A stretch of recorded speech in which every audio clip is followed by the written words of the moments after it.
Hello, everyone, and welcome to this podcast by QCG. We are a reward and employee consultancy based in London, and you can find out more about us on www.qcg.co.uk. My name is Juan Novoa. I am the consulting lead at QCG, and I will be your host today. In this podcast, we look to discuss, to explore, to expand on topical issues that are high up on the reward and HR agenda. And today we will be talking about key trends in reward and recognition to keep an eye on. Today we have joining us on the podcast, Paula Hayes. Paula has a long and successful track record in HR and reward corporate roles.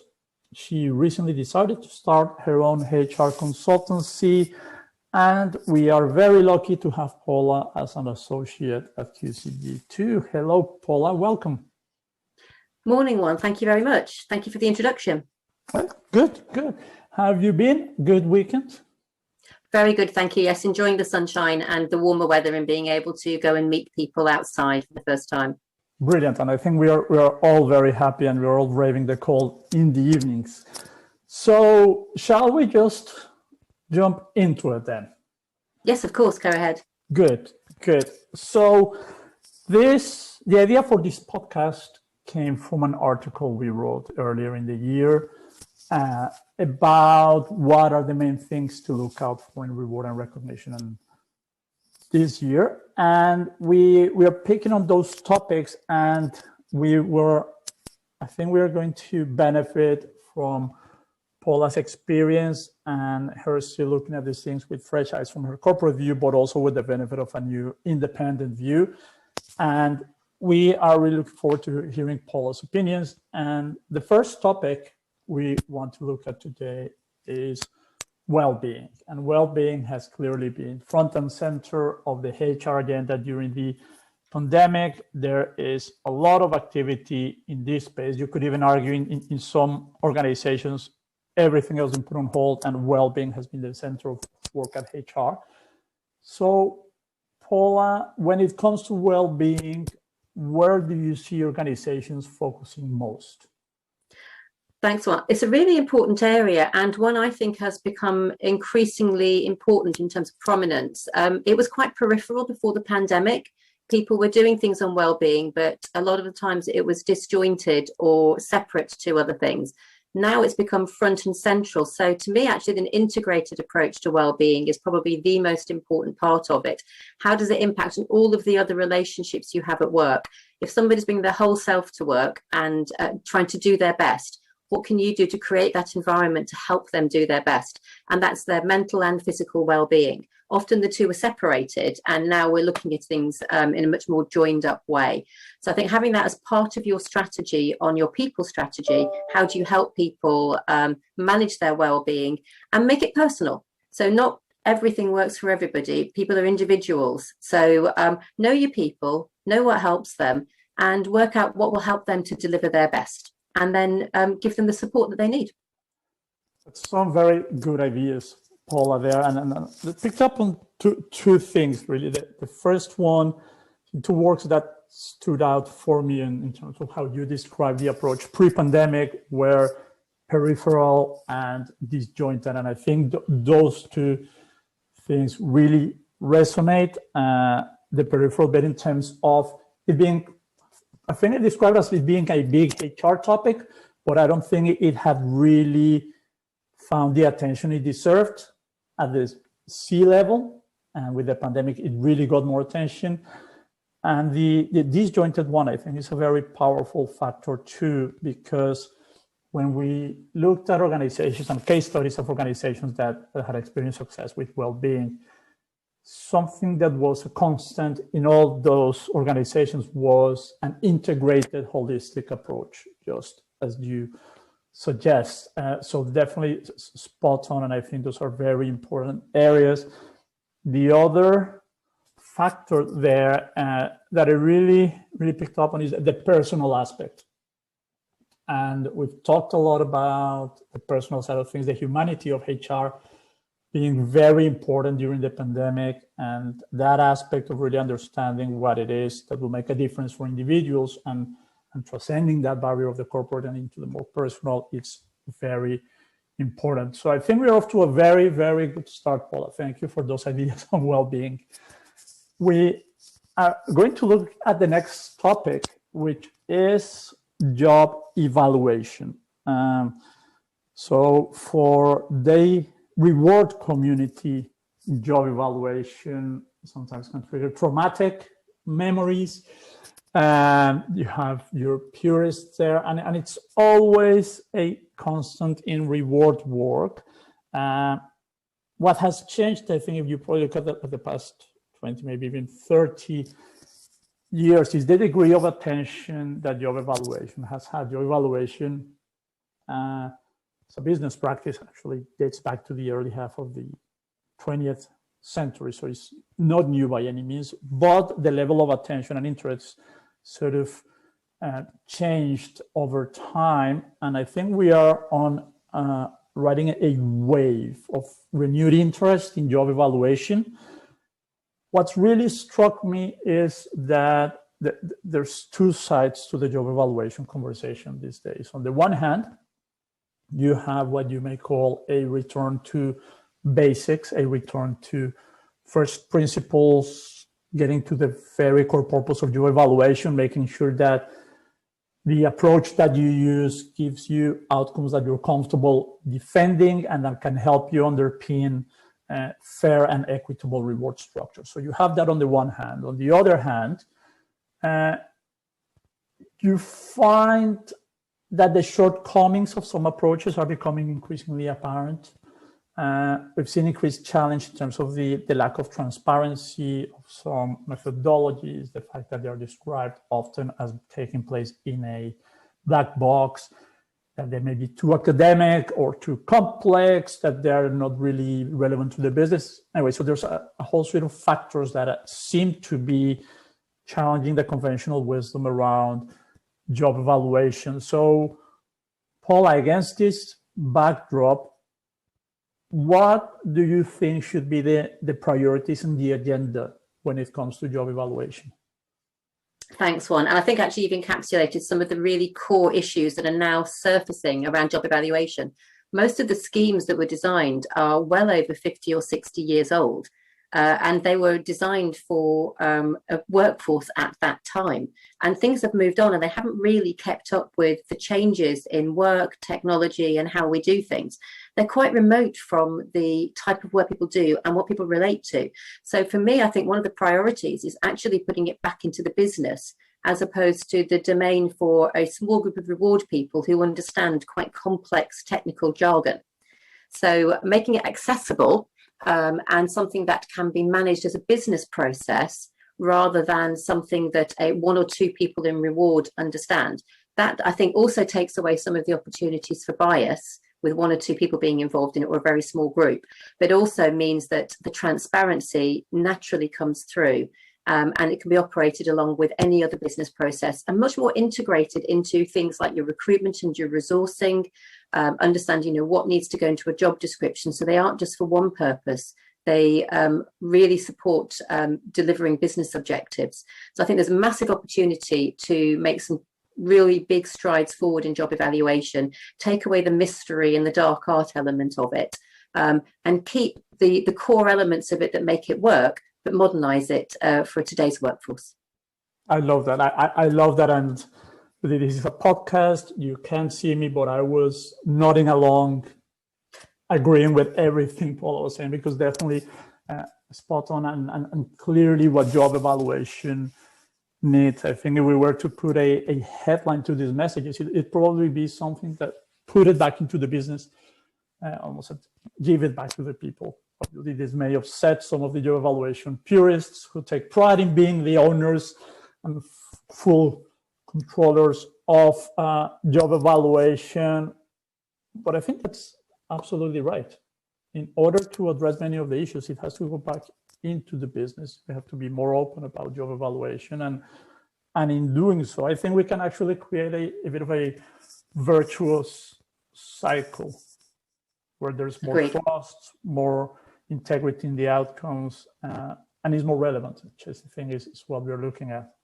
So Excellent. That's 2 topics down, 3 to go, and we are doing really, really well. Thank you, Paula, for that.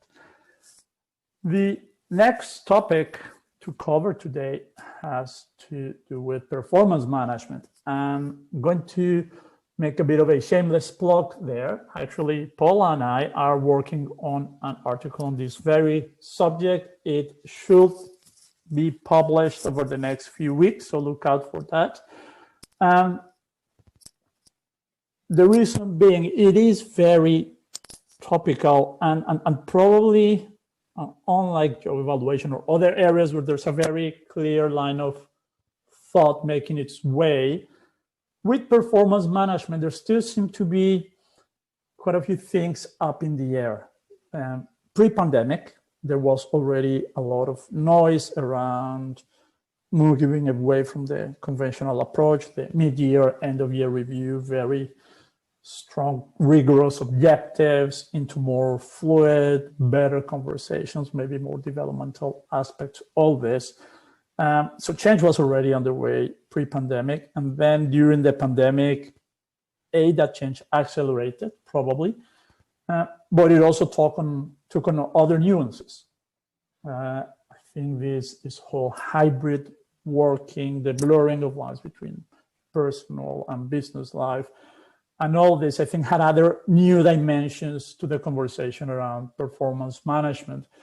So, Paula, from what you've seen, where do you see the big opportunities for innovation coming for performance management? Thanks. Well, I think this is a really great opportunity, and it's one where you seize the opportunities when the environment around you changes. So the pandemic has changed a lot of the way we think about things and the way we do things. And as you said, that's accelerated the thinking on some areas. I think performance management is one of those.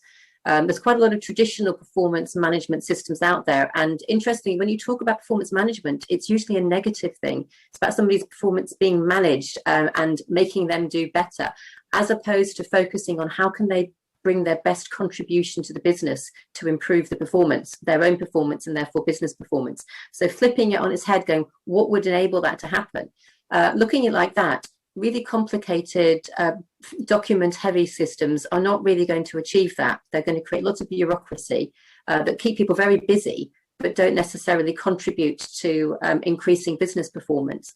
So as you said, focusing on the conversations, what outcomes are you seeking? And how can people contribute to those outcomes? What's going to help them do that from a development perspective, and also understanding how their contribution fits in, particularly now as the way we work together has changed for many people, whether people are still working in offices full-time or in roles where they've had to attend work, they're working in a socially distanced way. We've all had to adapt the way we do things. So how do you adapt those conversations to help them deliver what they can do? So my starter for 10 would be ditch the paperwork and focus on the conversation and the outcomes that you're looking for. And if you did those things, kept it short, simple, and conversational as well. We're talking about people and how you relate to them. So something that's very structured and rigid and formal probably isn't going to get the best out of your workforce. Something that's more personal and relating to the individual, what will help them in their circumstances, is likely to get you a better outcome. Oh, thank you so much, Paula. And I think I'm going to need some sort of heat pad or cream for my neck from all of this nodding in agreement that I'm doing during our conversation. And it's not often that you actually get to have these conversations and get all of these ideas coming out so strongly and so clearly. So Paula, thank you so much for that. And a lot of valuable things. Again, a few things that I sort of latched onto. The first one is the whole bureaucracy, the traditional approach. And I've seen some horror stories. I think the record was with one client. We went to talk to them, and when they were describing their performance management system, they said they used a 19-page form. So, oh, yes, yeah, good example. So definitely the message of ditch the paperwork, very relevant for them. But it's shocking how often you have conversations with clients, and automatically when you talk about performance management, the conversation defaults to the form. And that just tells you a lot about the thinking. Another great point, your message around the outcomes. that you want to reach. And I think, obviously, you may get into semantics there, but when you really look at the meaning of outcomes, what's that greater goal that we all want to achieve collectively beyond the very specific goals or objectives that can be too narrow-minded and sometimes limit creativity or autonomy, and this focus on outcomes is a very strong message of this new way of thinking. And yeah, eventually it's all about the conversations, the quality of the conversations. That seems to be the holy grail when it comes to performance management. I think there seems to be an evolving view that if you have the right conversations taking place, everything else will follow and fall into part. So that's really powerful. And again, the topic of the personal aspect of these conversations keeps coming out, and it will be very important, especially in performance management. And again, a little bit of a preview, we'll be talking and discussing this personal aspect on performance management in the article Paula and I are working on. Excellent. Our next topic is actually an extension of this performance management conversation, and it has to do with the links between performance and pay, and let's call it wider reward and recognition.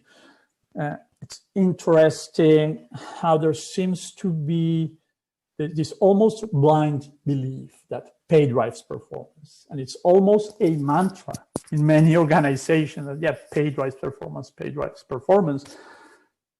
The reality is that this is not foolproof by any means. Pay can drive performance in some environments and with the right governance. But it's definitely not always the case. And in fact, this concept, this belief that pay drives performance can sometimes end up having the opposite effect and go against performance and impact employee and organization performance. So it's always a very interesting conversation to have, sometimes counterintuitive and difficult to sell in the business, I found. So I think where we've landed roughly is not doing away with all the links between performance and pay and reward. There's definitely a link there and a place where we can make this work, but we need to be careful. So Paula, for you, where do you see these links between performance and pay and wider reward and recognition still being relevant? Thanks, Juan. It's a really, really interesting question. As you say, that a lot of people spend an awful lot of time working on performance and pay. And it's the starting point is very much that performance is driven by pay. I think if you take a step back from that, the focus perhaps maybe should be on how can they be aligned as opposed to the drivers. So how do you make sure that your pay systems are aligned to what you're looking for, both in terms of behaviours and contribution and outcomes, rather than that relationship where one drives the other. It's much more complicated than that. So I think there's probably more to be done on the misalignment side of things. So how do you get unintended consequences sometimes out of performance-related pay, and how do you avoid that, and making sure that they're in harmony with one another. Clearly, if an organisation is doing well, and that's because of the workforce have contributed to that, from a fairness perspective, it's great to be able to distribute that. So how do you do that in a way that really encourages people to continue to perform, but doesn't have that very, very linear relationship that says one drives the other? So I think it's looking at it in a much more holistic way. And as you say, reward has many, many facets. And I think that just the financial reward aspect of it undervalues the other parts of it. So looking at it in the broader sense, how do you recognise people? How do you value their contribution? And what else is in it for them in terms of the type of a company you work for? So much more around the EVP as a whole, as opposed to just that one narrow aspect.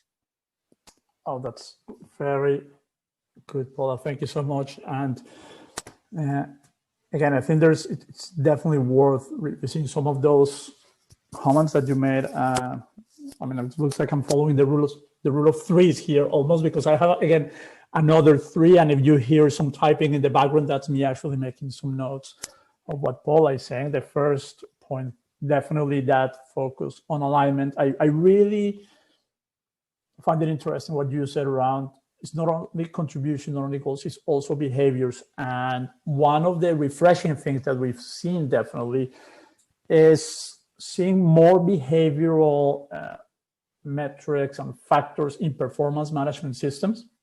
I think for a while, there's been a lot of talk about the importance of behaviors. When it comes down to the hard incentive design, very, very few behavioral aspects were there. And I think that's what triggers so many negative, unintended consequences. Now, to see that balance of behaviors and contribution, that aspect of alignment, I think it can definitely improve plans. So definitely on board with you there.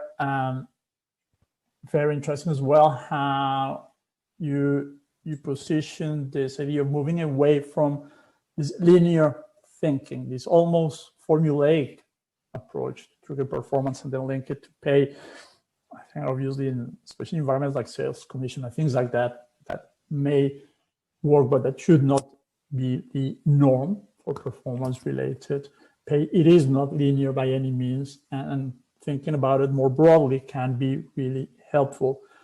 And the final one, again, fascinating thought there about how it's not just about the financial rewards and how actually some of these financial elements of links to performance can undervalue other areas. It's funny, as you were mentioning that, I thought about a podcast I listened to recently, and it was about rights and wrongs of recognition, and they were talking about this organization that I think the intention was good in that they wanted to share some of the proceeds of the year with employees, but when it came down to it, the proceeds amounted to just under £5 per employee, and they think, okay, great, well, whatever it is, we'll send it out, an envelope, some notes, some coins, whatever. And obviously someone at least had the clarity of mind to say, no, let's stop, let's wait, and let's think about what it is that we want to accomplish. And eventually they decided to do something more based in recognition and invest that money in something different that will have a greater impact. So that may be an example that's too simple, but I think it really illustrates that point that you mentioned, Paula, around how the financial aspect can undervalue other areas. And almost as if it had been planned, but it hasn't. This leads to the final point we want to explore, which is recognition. So recognition is very popular, clearly, and in the networking forums that we facilitate, often after the annual surveys that we run for a number of sectors, in client conversations, it features very often, if not always. Recognition has been around for a while. The thing that always catches my eye is that it's been around for a while, but yet in these conversations, the same question keeps popping up. It's, okay, what are people doing? What are people doing? Has anyone actually managed to crack this? And I found it interesting because it's been a while and people still seem to be struggling to get it right. So to come at this conversation from a different angle, if we start by thinking, okay, what is it that organizations are not getting right, or why organizations are still not getting it right, what comes to mind, Paula? Thanks, Juan. It's, again, a really, really fascinating subject, and I've been looking at recognition on and off for many, many years. I think having reflected on it, it's often an initiative driven by the HR function as an overlay to things. So it's given to the rest of the workforce. But because of that, it's often designed as something that's very sort of rigid or structured, and it's a platform or a program to follow, as opposed to something that's part of the DNA of the organization or the culture. So if you take a step back and look at what are you trying to achieve with recognition, often it's about people feeling really well valued and knowing what they're valued for. So you reinforce the positive behaviors.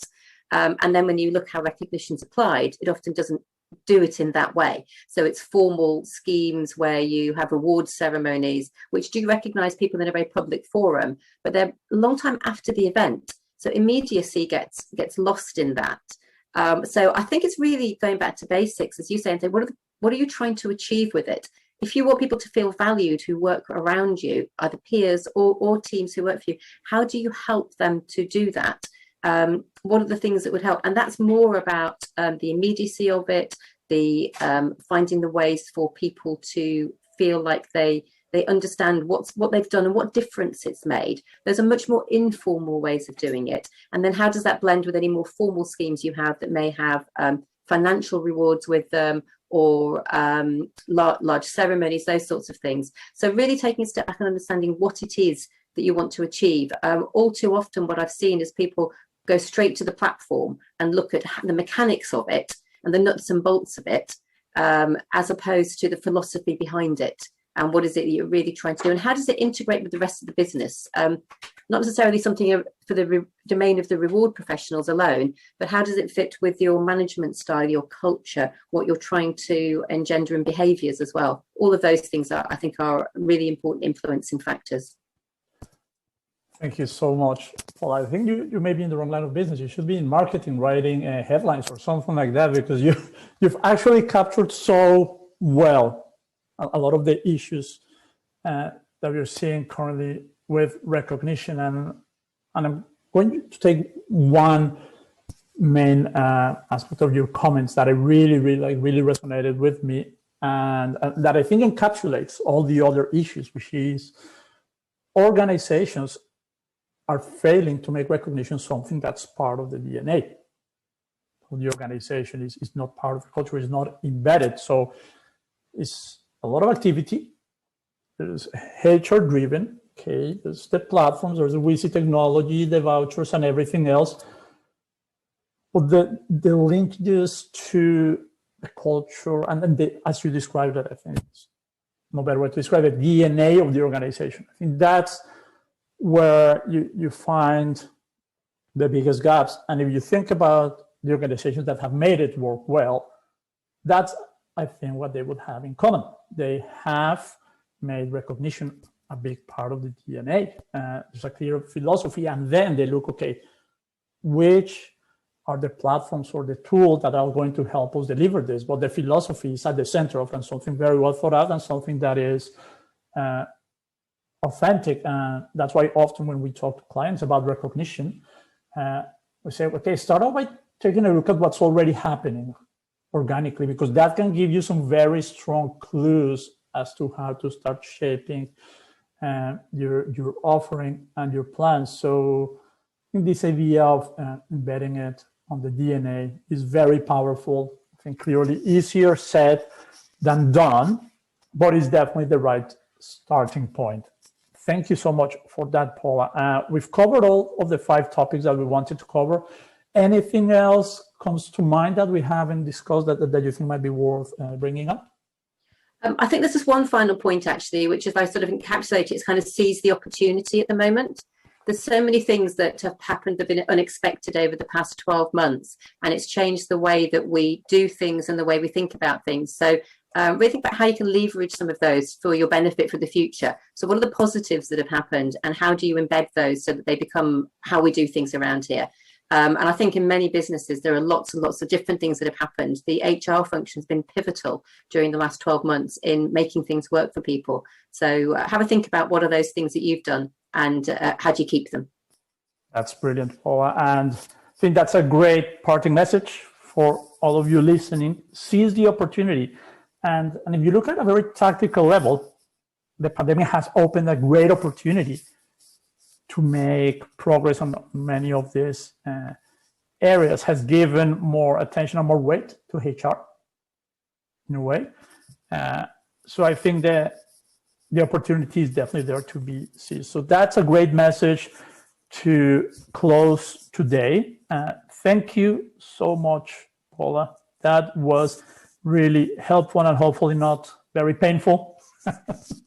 Thank you, Juan. It was great talking to you. Thanks. No, and to you, Paula. This was really good. Thanks to everyone who listens to this podcast. We hope you enjoyed it, and we hope that you join us for other podcasts in the future. In the meantime, we invite you to keep an eye on articles and other information that we publish on our website. Again, the URL is www.qcg.co.uk. Along with this article about performance management that Paul and I will be publishing soon, there's many articles there that can help you shape your ideas if you go to the insights section on our website. And so until the next podcast then, thank you everyone and goodbye.